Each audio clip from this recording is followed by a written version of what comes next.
Do you ever wake up early in the morning, especially since time changed, and just get your day started really slow?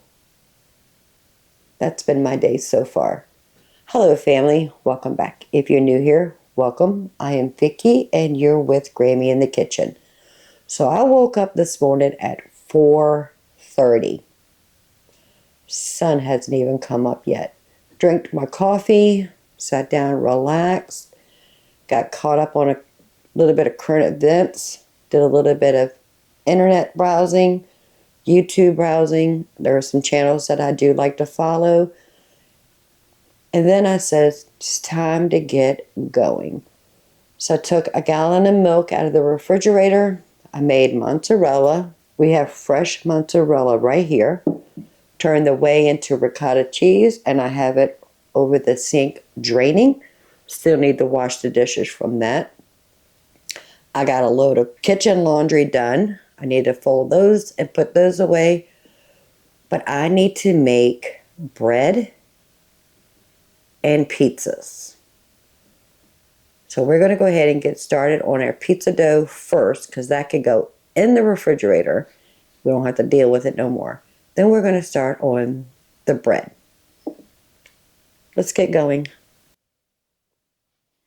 I'm going to go ahead and fold up my kitchen laundry really quick. Get that put away. I'm going to wash the dishes.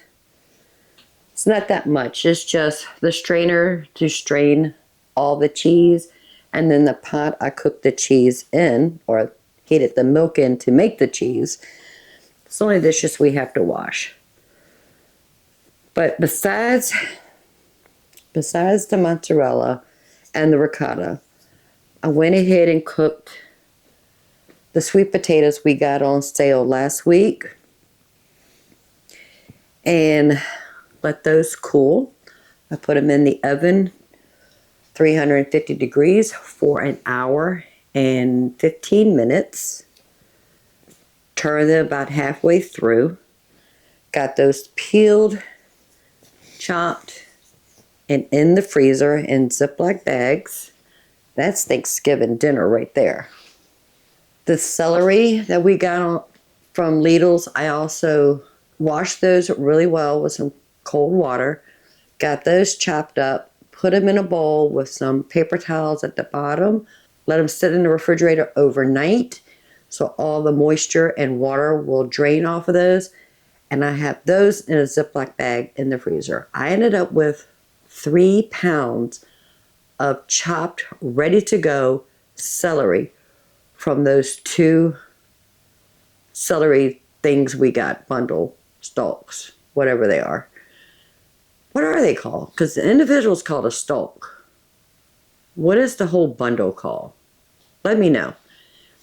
And then yesterday, we took, when we cleaned the freezers, we went ahead and started the chicken stock. I had that in the countertop roaster overnight, transferred that into my 32-quart stock pot, added more water to it, had it on the stove for over 6 hours on a medium low. Then I let it cool just a little bit, strain all the big chunks of bones and cartilage and all the things. And I have that in the refrigerator, chilling. I like to take the chicken stock and let it chill for a couple days. That way that fat layer is sitting right on top, and I can just peel that off and have just a little bit of fat in my stock. So that's going to be in the refrigerator for days. Let me get these dishes done and we'll get started on that pizza dough. So in the stand mixer, I have 3 cups of warm water. I use Berkey water, and I just microwave 2 cups of it for 30 seconds. And then 1 cup I put straight in here, added the warm water. It's perfect. We're going to put in 4 teaspoons of yeast. And this is the active dry yeast I get from Azure Standard. And I just keep it in the freezer. I have my convenient pack in my refrigerator freezer. and the bulk pack in the deep freezer. A 1/4 cup of sugar.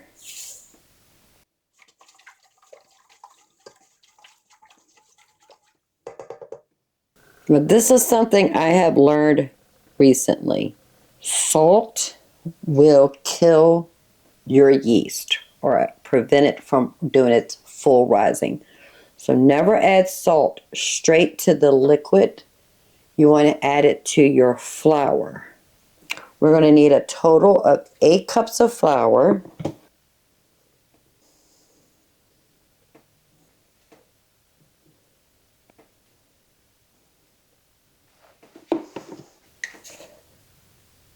Four teaspoons of salt.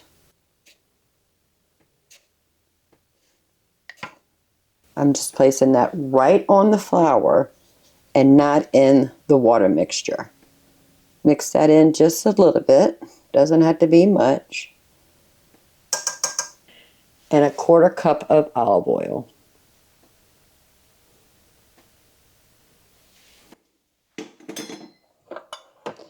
We're going to mix that until it all is incorporate, and when we touch the dough, it's not sticky. It's tacky, but not sticky.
And that's it.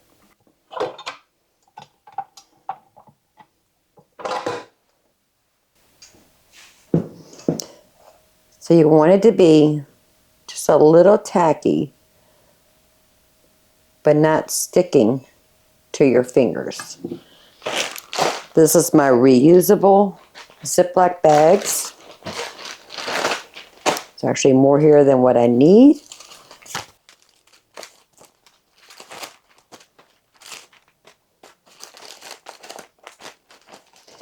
They already have oil ready to go, and I just keep this in the freezer.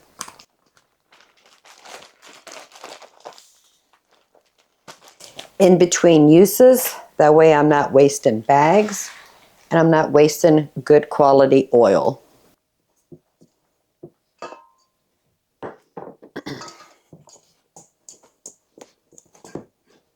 Beautiful.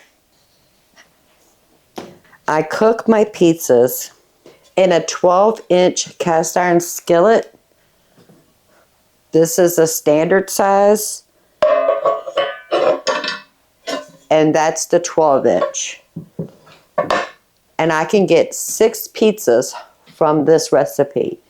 If you're doing like a hand-tossed pizza and you need it a little bit bigger than 12 inches, you can get 4.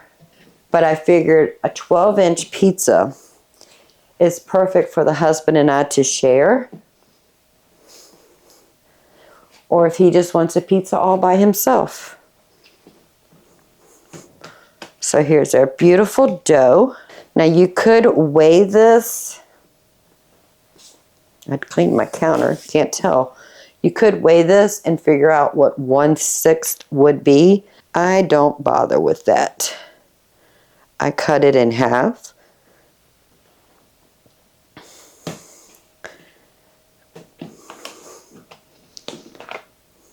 And then each half I cut into thirds.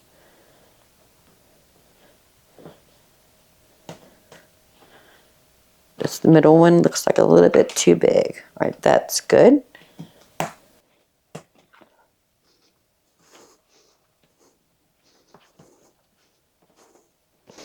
And then I just roll it. So you're just going to pull and pinch it away from you. Pull, pinch it away from you. And you're turning it a quarter turn with each time. And then you want to make sure that end is nice and sealed. And we have a pizza dough. Let's go ahead and do the rest of them and get them in the oiled Ziploc bags.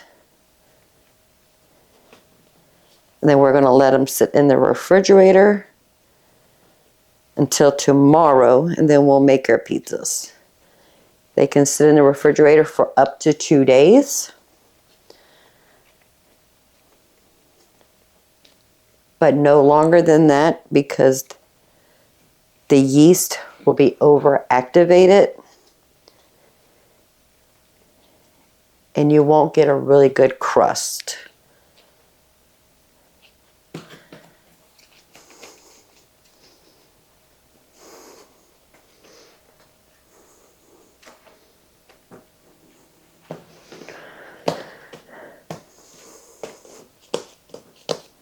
So they're not perfect, but it's okay. So if you don't have bags ready, just drizzle a little bit of olive oil in there. Make sure your dough is nice and coated. And then the next time, you'll put this in the freezer and you have bags ready for you.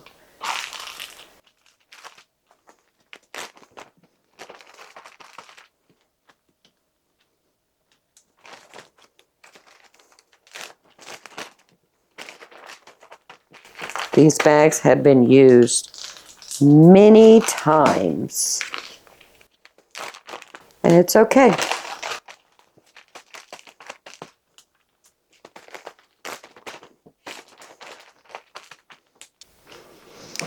So the other bags are going to go into the freezer, and I'm going to put these in the refrigerator at least 12 hours. 24 hours is okay, but no longer than 2 days. I took out a bag of 2 pounds of shredded mozzarella from the freezer. I'm letting that thaw, so when we're ready to build our pizzas, we've got that ready. We have our sauce. We just need to doctor it up a little bit, and we've got our crust. Let's go ahead and make some bread. So I'm using the same bowl we made the pizza dough. Not even going to bother to wash it. I have 2 cups of warm water. I put in the microwave, and it's warm because I could feel the warmth on my finger, but it's not hot enough that it's burning my finger. Half a cup of sugar, 1.5 teaspoons of yeast,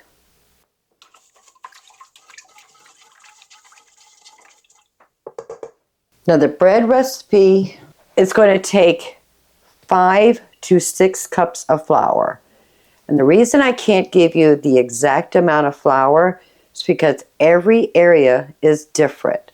If there's high humidity in your area or there's a lot of moisture, it'll probably take the whole 6 cups. But if your area is dry and it's not a lot of moisture in there, it might take a little bit more than 5 cups. So when you're baking bread, there is no real measurements for flour. It's a science. You have to know what you're feeling for. And I'll try to explain to you as we're making this bread. So we're going to start off with 5 cups of flour. Then we're going to add a 1/4 cup of oil and 1.5 teaspoons of salt. Let that mix and knead And then we'll touch it, and if it comes off sticky on our fingers, we need to add more flour. If it feels dry and like cakey dry, then we need to add more water.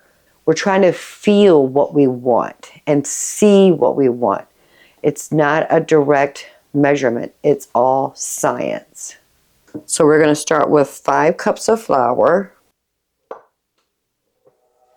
This is the reason I like having 2 canisters of flour. Again, we're going to add our salt to the flour and not to the water, 1.5 teaspoons. Mix that in a little bit. And 1/4 cup of oil, and I'm using olive oil. And we're going to start mixing.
Let's test it.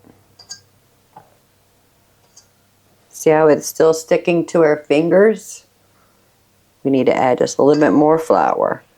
So this was the 6th cup of flour, and we're just adding a little bit at a time.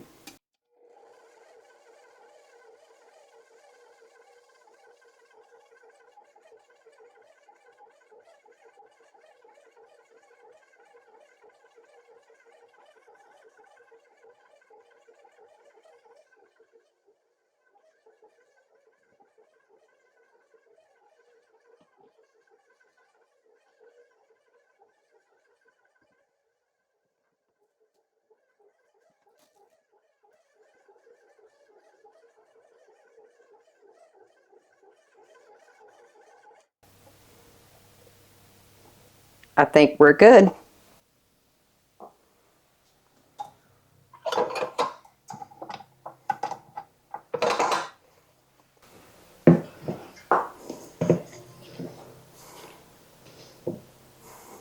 Now there are people out there to tell you to do the window pane test where you pull it and it turns into a thin shear.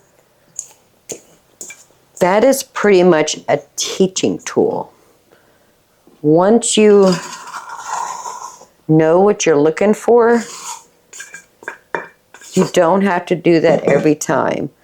But for preference right now, if I pull, it's ripping, it's not ready. So we do need to knead this just a bit. This is the leftover from that 6th cup of flour. And you really want to knead your dough for a good 8 minutes. And the reason I don't do this in the stand mixer, it's because the motor in the KitchenAid stand mixer, it's a good motor, but after lots of times of making bread, you can kill your KitchenAid. So I just rather do it by hand and save the KitchenAid for other things.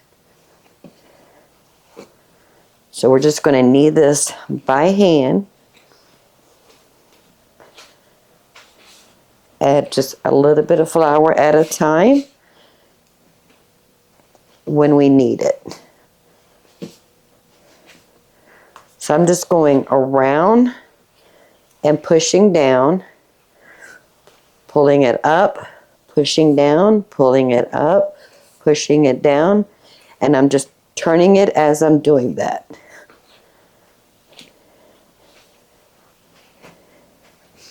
And for 8 minutes, and then we'll check it for the window pane test. And once you get the feel of your dough and you know what you're trying to accomplish, you don't need to do the window pane test every time. That's just a learning tool to find out what you need. And I'll see you back in about 7 more minutes. All right, let's see if we've reached that. So we're just going to pinch off a piece.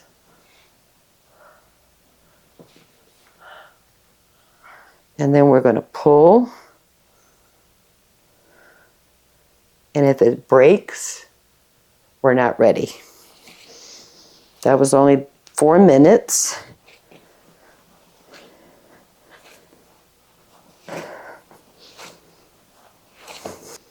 All right, that's been 3 minutes, so a total of 7. Let's try it again.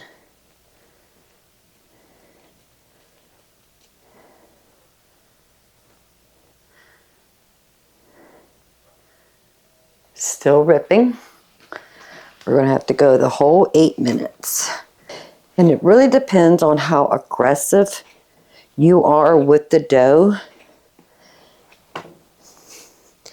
You might have to go a little bit longer than 8 minutes if you're not being very aggressive.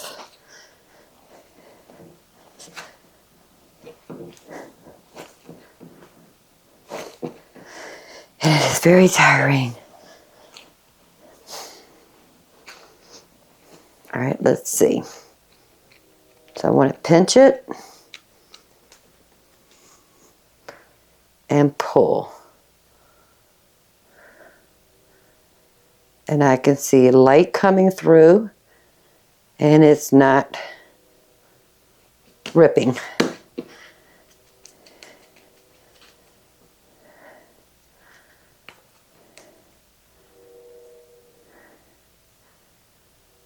Okay, we did it. Perfect. Oop, sticking to my table. Pick up all the bits and pieces. All right, now we're going to roll this into a beautiful dough ball.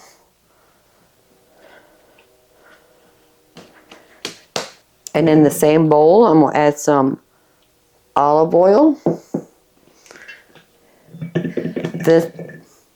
This is the top, and where we pinched it is the bottom. So top side down, swish, swish, swish, flip. Cover it with plastic wrap.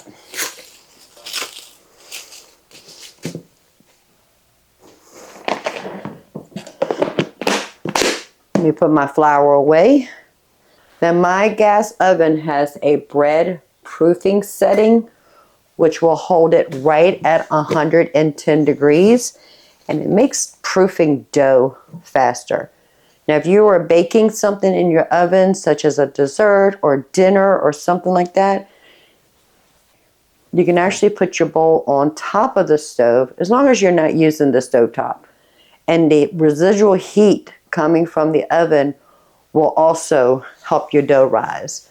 I don't have nothing in the oven right now, so I have it on the proof setting. This is going to go in there for about minimum of an hour, but sometimes up to 2 hours. And we're looking for it to double in size and get a nice, beautiful dough. Pizza dough is in the refrigerator. Bread dough is in the oven.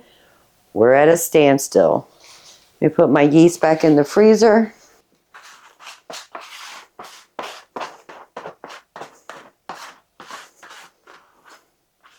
and clean up the kitchen a bit.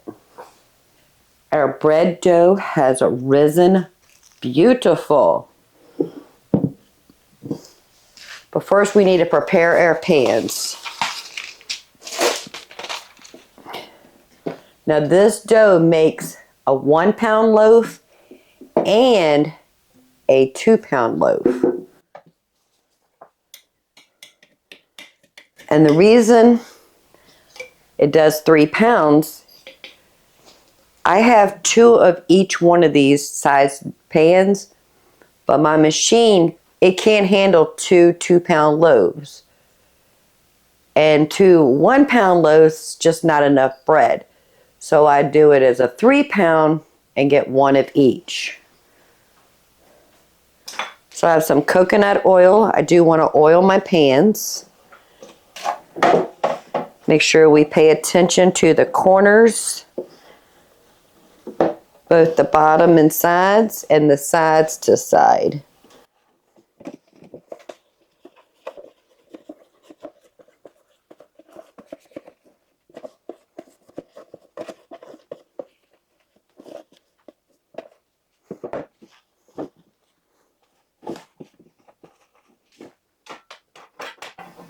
And we also want to oil the lids. If your pan doesn't have a lid, it's fine. You don't have to have a lid.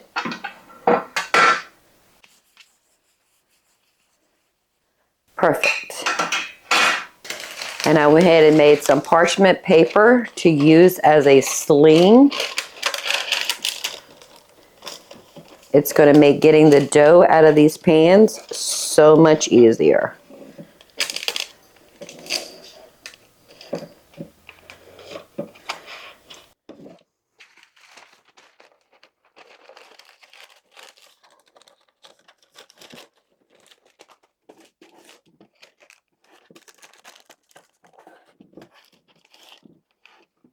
I'm going to set these aside.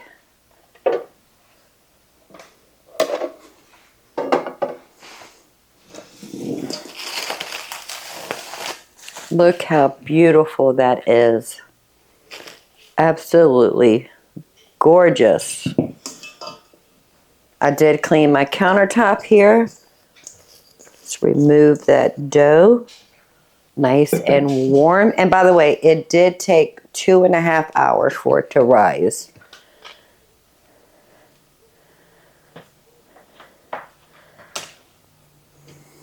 I think I will weigh the 1 pound dough just to make sure we have 1 pound. Look at that, 1 pound and 1.5 ounces. That's pretty good. I'm going to work the smaller dough first because I got plans for the big one. So I'm just flattening it out.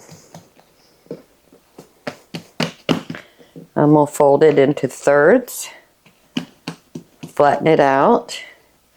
Fold it into thirds. Flatten it out.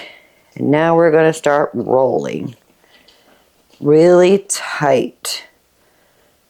Pinch that seam down.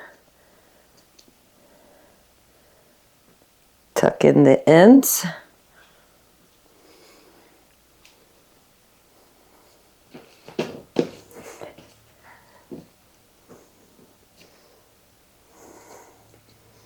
Give it a good pinch.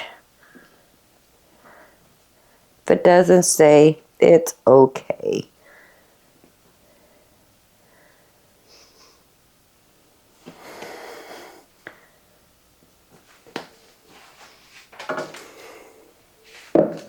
Our 1 pound loaf pan, and put it in there.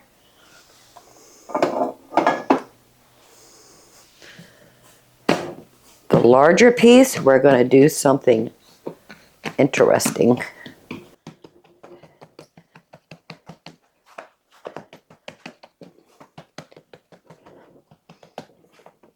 Now the last time we made bread together, we made a pepper jack and jalapeno bread. I'm still eating on it. It is so good. But this time, I have goat cheese.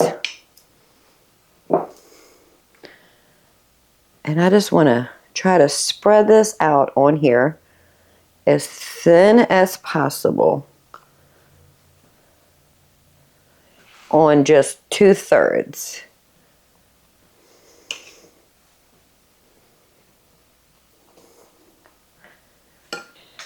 And I got this from Lidl's. It's just plain goat cheese, and it's 4 ounces.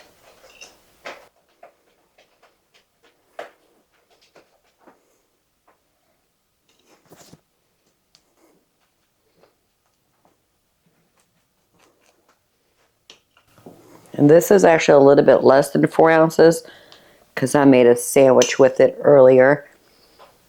You saw that video on Saturday. Family, it was so good.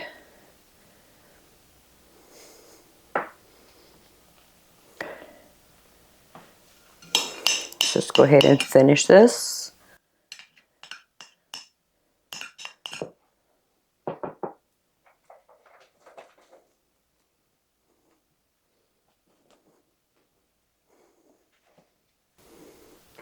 And some dried dill. Just a good sprinkle. Probably not even 2 tablespoons total.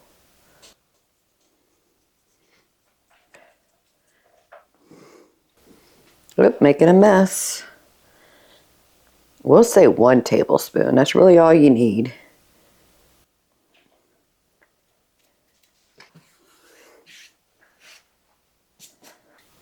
Now we're making this up on the fly. We don't know what we're doing. So I have some honey. I just thought about that just now. And I'm just going to drizzle some honey in here. Just on the 2/3 that we have the goat cheese and the dill.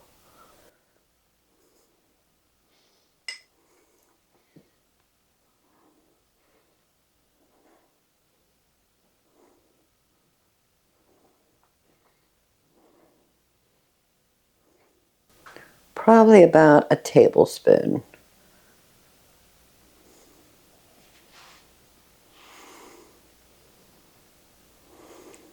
Perfect. And we're going to fold it into thirds.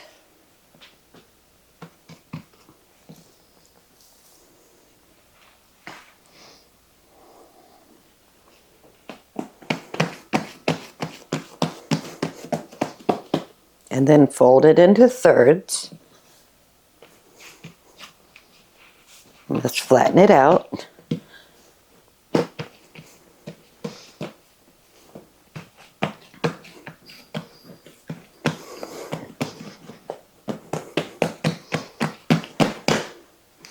Let's start rolling.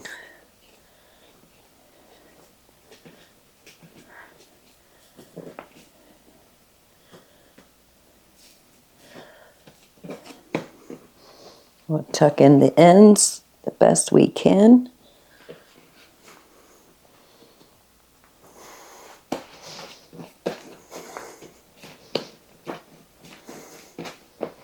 Try to get a little bit elongated so it fit in that pan.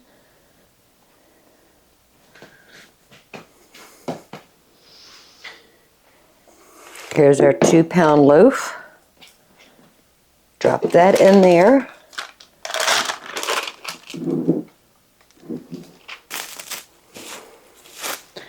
I'm going to use the same plastic wrap that we used to let the dough rise originally. Cover it up.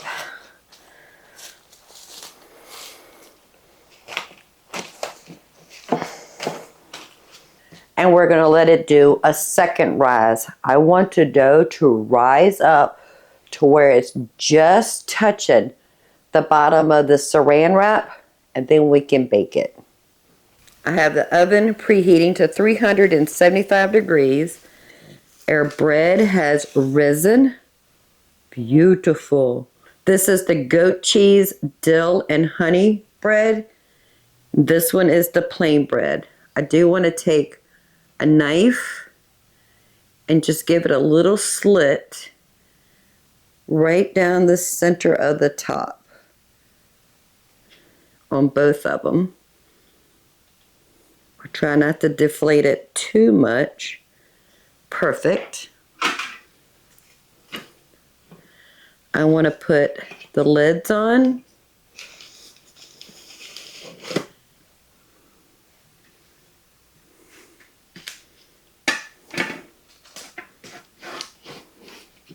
Oh, goodness, goodness. It's touching. Get in there. And I'm going to put it in a 375-degree oven for about 45 minutes. I'll take the tops off, check the doneness of the bread, but I'll keep you posted on the time. And because their bread is really close together, halfway through that 45 minutes, I'm going to move them like this so the other side are closer together. Timer is set.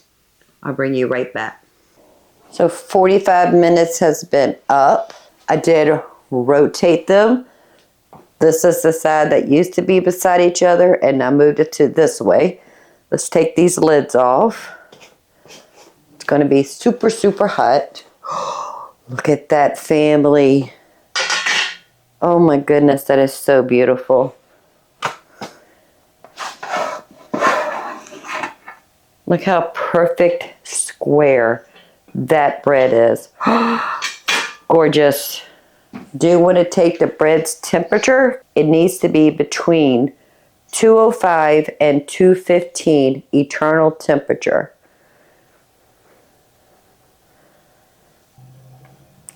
We are reading 210 degrees.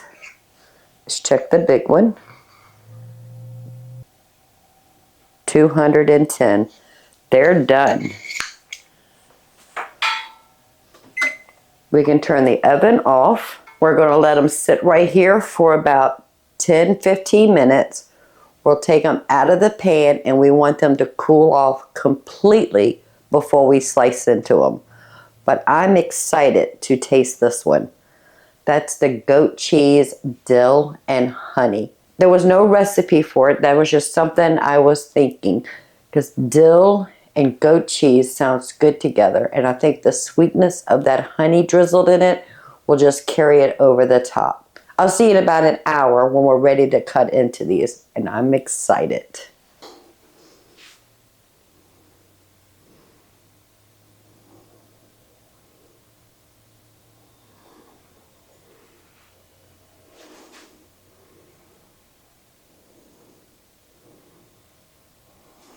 So our bread has cooled completely. Tell me if that's not gorgeous, family. This is our plain. This is our goat cheese dill honey bread. We're going to slice the plain first. I like to slice mine about 1/2 inch. If I was making French toast with this, I would slice it about 3/4 inch. Sometimes it's easier to slice from this side.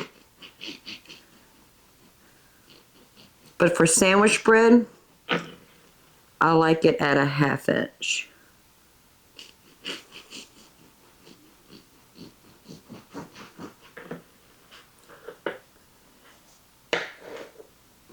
But I want you to see how soft that bread is. It's very spongy. It's gorgeous.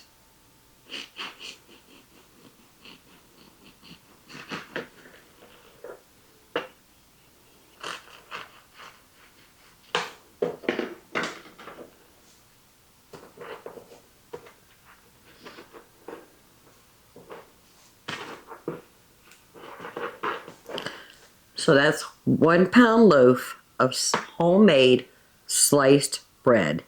I have some butter.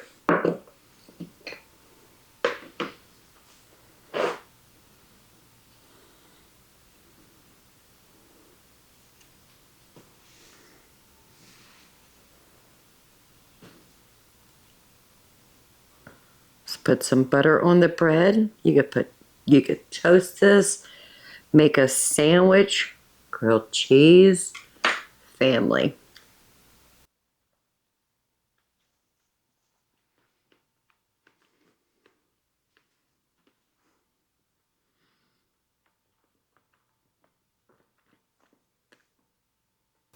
There is absolutely nothing better than homemade bread. I like to store mine just in a Ziploc bag. We'll keep that piece out because I'm going to finish that one. It stays nice and fresh. It freezes well. It thaws beautiful. Homemade bread literally costs pennies.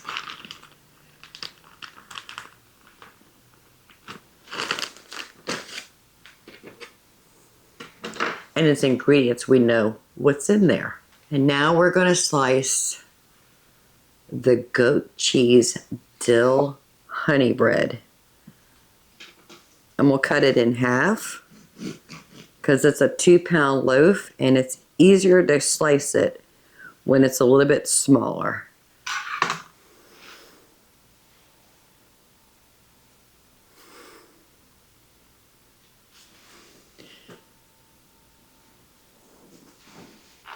All right, let's go ahead and slice into it. Now, we didn't put a lot of dill in here. We didn't put a lot of goat cheese.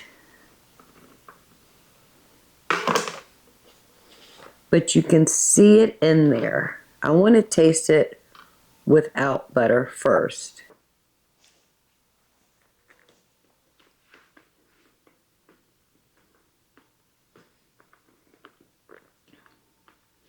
I can taste the goat cheese. I can definitely taste the honey. The dill, it's very mild. We probably could have gone a little bit heavier on the dill.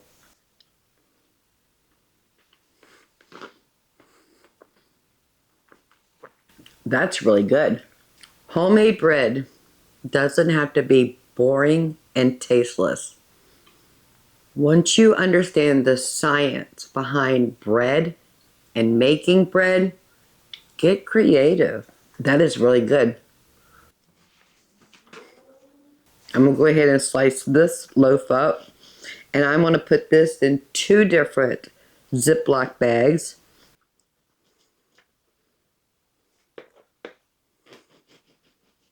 And one I'm going to put into the freezer. And the other one I'm going to leave out for sandwiches. Now, there's no preservatives in this bread, so it has a tendency of growing mold. So we have to figure out creative ways to preserve our bread, and using the freezer is a good way. That way we're not wasting our time, our effort, and our resources. It's so pretty.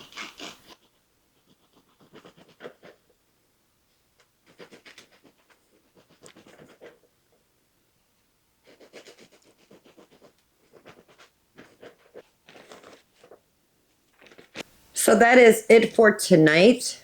Tomorrow, we're going to get that pizza dough out, get some pizzas par cooked, and put into the freezer. I will see y'all in the morning.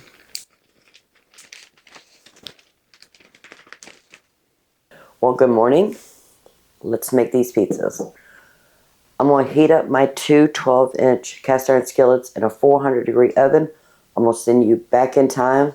Showed you how we turn our pasta sauce into pizza sauce because I made pizza last night for dinner. This is our homemade home canned pasta sauce. We need to dress this just a little bit to make it a pizza sauce.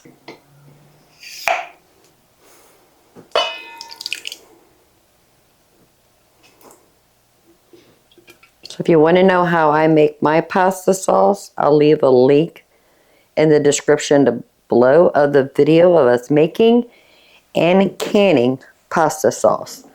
There's also pizza sauce in that video, but I put the pizza sauce in pint-sized jars And for the amount of pizzas we're going to make with this recipe, I need a whole quart. So I put a tablespoon of onion powder, a tablespoon of garlic powder, and a tablespoon of oregano. Mix that in really well.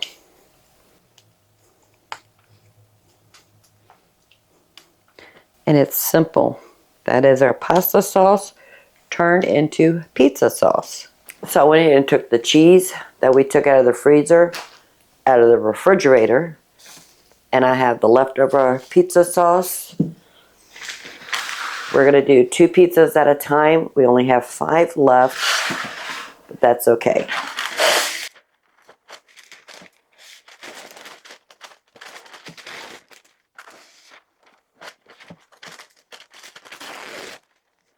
But see how big they got in 24 hours? It's beautiful. We're going to flatten it out.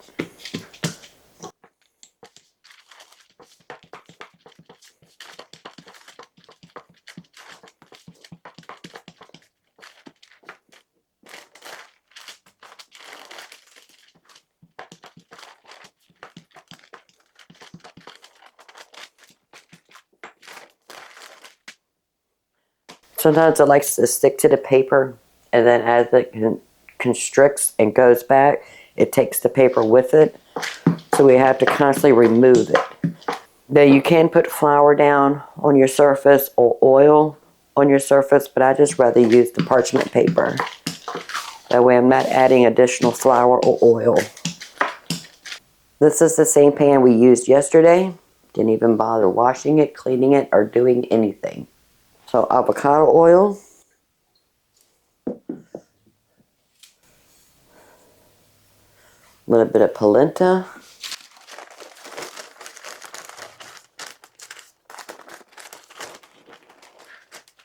Or you can use cornmeal, whatever you have on hand. Put our dough in here. Like I said on Saturday, picking up crusties. I don't like my crust to go up the sides. If you do, that's fine. Listen to that sizzle.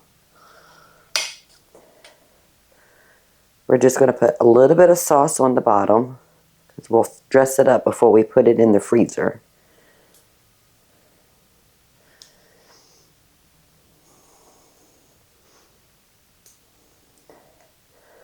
Just 1 large spoon. Alright, we'll put this in the oven. Now we have the other one. Repeat.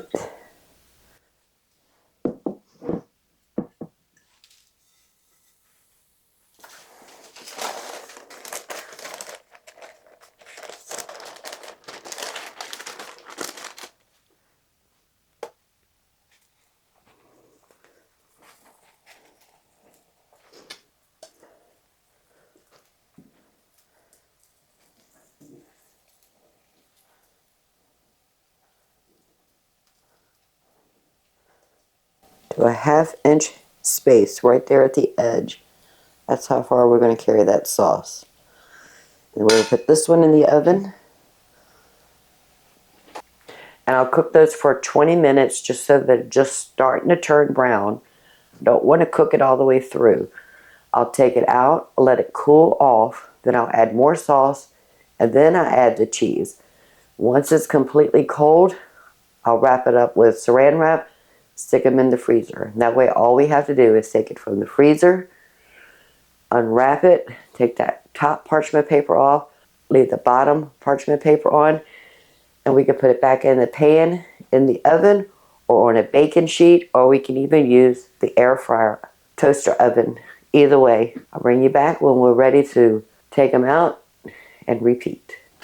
My oven must be cooking super hot. That only took 10 minutes. And that's what we're looking for. While we have this one out, let's go ahead and get another one in there. Just repeat the process.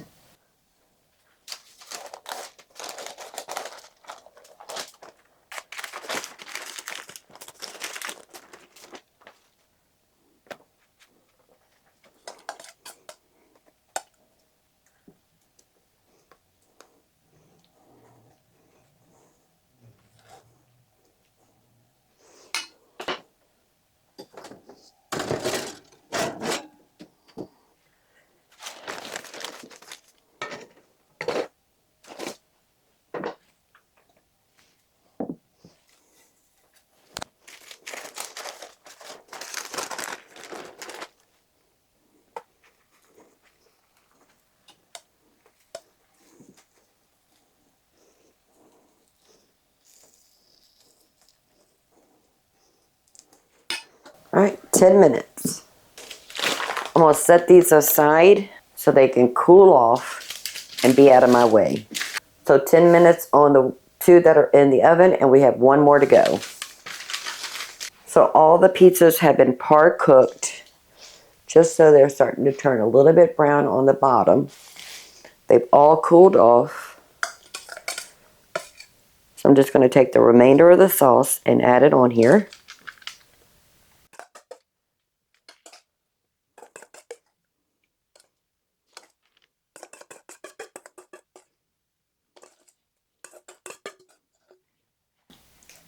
Spread that around.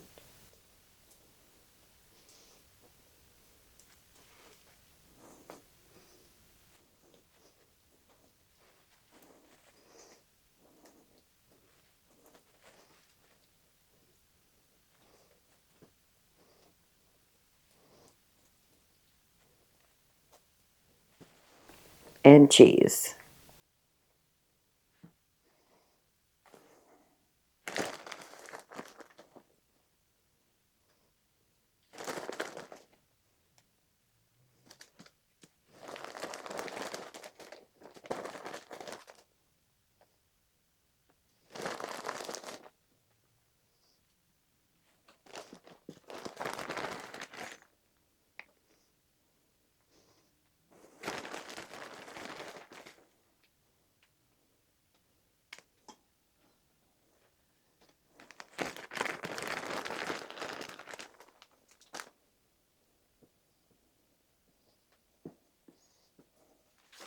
I have that much cheese left over. I'm going to put parchment paper on the top of each one of these.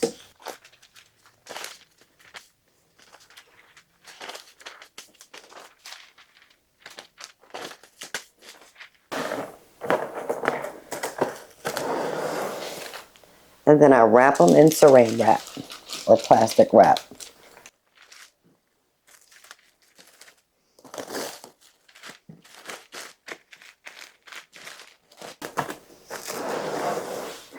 And I do it twice. So the first time I was wrapped that way, I turn it in 90 degrees and wrap it the other way. All right, let me get all 5 of these pizzas wrapped up.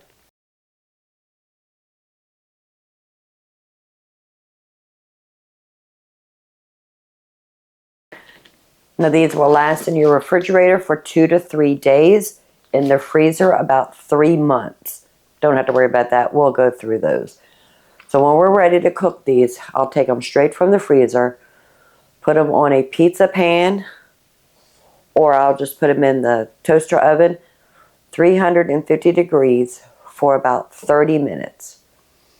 You can also add toppings before you put it in the oven, or you can add toppings before you put it in the freezer. This is the way we like it, so we can dress it however we want.